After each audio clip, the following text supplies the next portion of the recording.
കുട്ടികൾക്കും മുതിർന്നവർക്കും ഒരുപോലെ ഇഷ്ടമാകുന്ന എത്ര കഴിച്ചാലും മതി വരാത്ത ടേസ്റ്റി ആയിട്ടുള്ള ഒരു പലഹാരത്തിന്റെ റെസിപ്പി ഒന്ന് ചെയ്തു നോക്കാം. ഒരു കപ്പ് വെള്ളം, 1/4 ടീസ്പൂൺ ഉപ്പ്, 1 സ്പൂൺ നെയ്യ് ചേർത്ത് നല്ലതുപോലെ തിളപ്പിച്ചെടുക്കാം.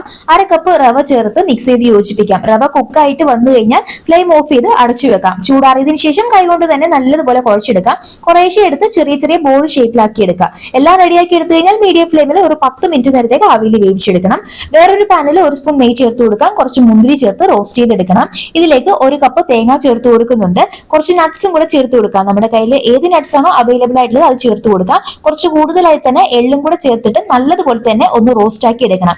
എത്രത്തോളം നമുക്ക് മധുരം വേണോ നോക്കിയിട്ട് അതിനനുസരിച്ചിട്ട് ശർക്കര പൊടിച്ചത് ചേർത്ത് കൊടുക്കാം. 1/4 ടീസ്പൂൺ ഏലക്ക പൊടിച്ചതും കൂടെ ചേർത്ത് മിക്സ് ആക്കി എടുക്കാം. ചൂടാകുന്തോറും ശർക്കര നല്ലതുപോലെ മെൽറ്റായി വരും. വേവിച്ചു വെച്ചിരിക്കുന്ന റവാ ബോൾസ് കൂടെ ചേർത്ത് കൊടുക്കാം. ശർക്കര പാനി കംപ്ലീറ്റ് ആയിട്ട് വറ്റിച്ച് നല്ലതുപോലെ തന്നെ വരട്ടിയെടുക്കണം. ഈ ഒരു പലഹാരം ഒരിക്കലെങ്കിലും കുട്ടികൾക്ക് തയ്യാറാക്കി കൊടുത്തു നോക്കും. തീർച്ചയായിട്ടും അവർ വീണ്ടും വീണ്ടും ചോദിച്ചു വാങ്ങി കഴിക്കും.